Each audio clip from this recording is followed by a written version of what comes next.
We all have this negative self-talk that goes in our head. Guess what? There's enough people that are telling us we can't do it, that we're not good enough. Why do we want to tell ourselves that? We know for a fact that thoughts influence action. It is time to be more selfish, where it's all about you and taking care of you. If you want to live your dream, you will have to fight for it. You will have to fight the greatest battles of your life. You will have to battle the external enemy. You've got to be willing to test yourself. You've got to be willing to look inside yourself and find out who you really are. You've got to be willing to stare nakedly at your inadequacies and be willing to push through them. Prove to yourself how much work you can put in. You know how much work it's going to take, and you know the time it takes. Invest in yourself to make your life better. So that way, when you achieve that success, it gives you so much satisfaction because you know you worked your butt off. Remember this, you're the lead character in the story of your life, and the person who controls that script is you and your God. And at any point, you can decide to step into a new chapter. You can step in to be a whole new leading character. I'm going to discover the opportunity for me to grow and for me to get better. I'm telling you, I've already made up my mind that I know I will fall down. I know that I will stumble, but I already see myself getting back up. Therefore, I'm never down. I'm either up or getting back up. I'm going to learn. Greatest challenge and the greatest obstacle any human will face is their own doubts, their own fears, and their own conditioned thoughts. You got to love yourself. It's about self-love. Start understanding that if you're going to do something with your life, you got to fall in love with yourself again. You owe it to yourself to see how far you can go in life.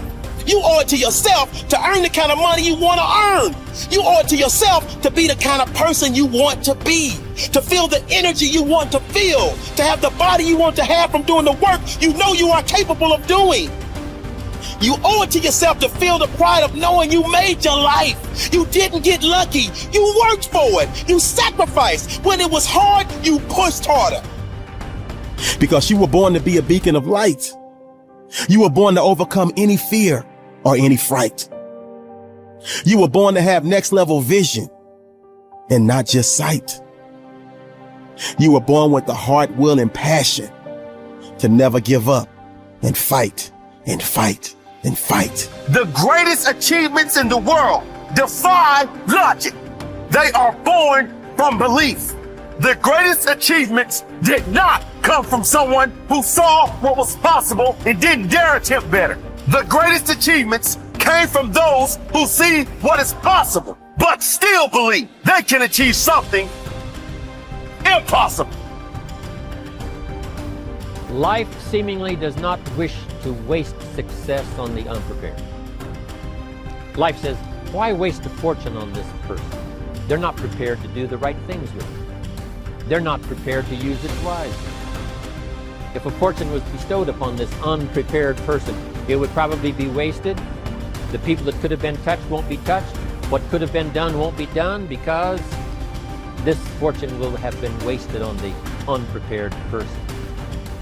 So not only look for fortune, not only look for the promise, but prepare yourself and ask of yourself, what can I do to make myself ready? Because remember, life was designed not to give us what we want, not to give us what we need, but life was designed to give us what we deserve. Every value in life must be paid for, and those that pay are the ones that get it. It says those that give receive. Someone says, I wish to receive, I wish to receive. You don't have to concentrate on receiving. Just become a good giver. It says those that search will find. Someone says, well, I need to find some good ideas to help change my life for the future. Then to find good ideas, that doesn't come because you need them, because it comes because you search for them. If you want good ideas, you got to go after them. You got to go to the class, you got to go to the workshop, you got to go to the training, go to the book, right? You got to go to the journal. Right? Go where good ideas are being taught, go searching, go looking, because good ideas are not going to be wasted on those that are not seeking, searching, well prepared. So, prepare yourself to be ready for fortune when it comes, to be ready for challenge when it comes, to be ready for opportunity when it comes. Opportunity comes along and passes by the person that is not well prepared. I want to prepare myself this year for next year. Yes, I wish to be effective this year, but I'm also thinking of ways, how could I be better? How could my ideas be more powerful? How could they be sharper, more clear? How could I reach some people next year that I perhaps can't reach this year? I haven't reached deep enough into my own soul to affect some people. Some people just pass by and say, hey, what a good speech. But how could I make it stronger than that, deeper than that, more powerful than that? I cannot be as powerful as I could be next year. You know, you can't go to the 10th grade in the 5th grade. You just got to go through the grades, but the more you are prepared, when the 10th grade finally comes, now you can cash in and get 2 times, 3 times, 5 times more value from it by being prepared. There is no problem you cannot solve, no obstacle you cannot overcome, and no goal that you cannot achieve by tapping into your creative mind, exactly as it is today. You have far more intelligence and mental potential right now than you could ever use, even if you lived 100 years. Just because you have not accessed all of your mental powers up until now does not mean that you cannot begin using them from this day forward. Physical fitness and mental fitness are very similar in some respects. If you want to become physically fit, you have to work out and engage in physical exercise. If you want to build physical muscles, you must pump iron and drive new blood into your muscles by straining them with dumbbells or barbells. The more stress you put on your muscles, the stronger they become over time. Your mind is very similar. In order to build your mental muscles, you have to pump mental iron. You have to put stress and strain on your brain, concentrating all of your mental energies to generate ideas and solutions and to solve problems on the way to your goals. The most powerful technique for improving your intelligence and increasing your creativity is what I call mindstorming. The way it works is simple. The results that you get will be so amazing as to be life-changing. You begin the mindstorming process by first getting a clean sheet of paper. At the top of this page, you write your goal or problem in the form of a question. The simpler and more specific the question, the better will be the quality of the answers that you generate in response to it. Each of your answers should be written using the 3P formula. It should be personal, positive, and in the present tense. In other words, your answers should be written as affirmations or instructions from your conscious mind to your subconscious mind. Often, you will write down answers on this sheet and promptly forget them.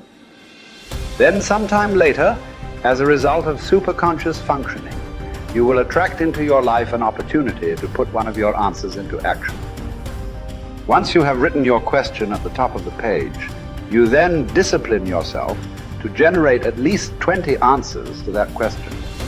You can write down more than 20 answers to the question, but it is essential in this exercise that you set a goal for a minimum of 20. Your first 3 to 5 answers will be easy. You will quickly come up with answers like work harder, start earlier, and stay later. Work on higher value tasks. Once you have made a list of what you have to do, organized your goals, determined the highest and most valuable priority, then pick the most important thing and begin working on it and stay with it until it's finished. Now people say, well, if I stay with this task until it's finished, I won't get anything else done. That doesn't matter. If it's the most valuable thing that you have to do, it's the most important thing that you could be working on. Now it's a wonderful thing. When you concentrate and work intensely on an important task, it gives you a feeling of energy and enthusiasm. When you complete an important task, your self-esteem goes up. You feel like a winner. You feel great about yourself. But if you work away on low priority tasks, even if you complete them and do them well, you don't get any bang for the buck. You don't get any excitement or thrill from doing something that's not important. As a matter of fact, most stress, anxiety, frustration in the world of work today comes from working very hard on irrelevant tasks. Benjamin Trigo said, if it's not worth doing, it's not worth doing right. And I think it was Drucker who said, the very worst thing in the world is to do very well what need not be done at all. The 6th key to time management is deadlines. How do you set deadlines? First of all, when you set the goal, When you specify the task, set the deadline when it's going to be accomplished. Always set the deadline with lots of room to spare, and always try to finish before the deadline. Tell other people that you're going to finish by this deadline. Promise others that you'll have your work done. It's a powerful way to act as what is called a forcing system. A forcing system is something that motivates you to stay at it. Because if you don't set a deadline and give yourself a forcing system, you fall into the trap of what is called Parkinson's law. Now, Parkinson's law says that work expands to fill the time allotted for it. That if you have 2 hours of work to do and 8 hours of time, you will stretch that work over 8 hours. Parkinson's law also says that work contracts to fill the time allotted for it. If you have 8 hours of work to do, and because of an emergency you have to have it done in 2 hours, you will get it done in 2 hours. Highly effective people are always setting tight, stringent, disciplined deadlines on themselves so they get more work done in a short period of time rather than less work done in a long period of time.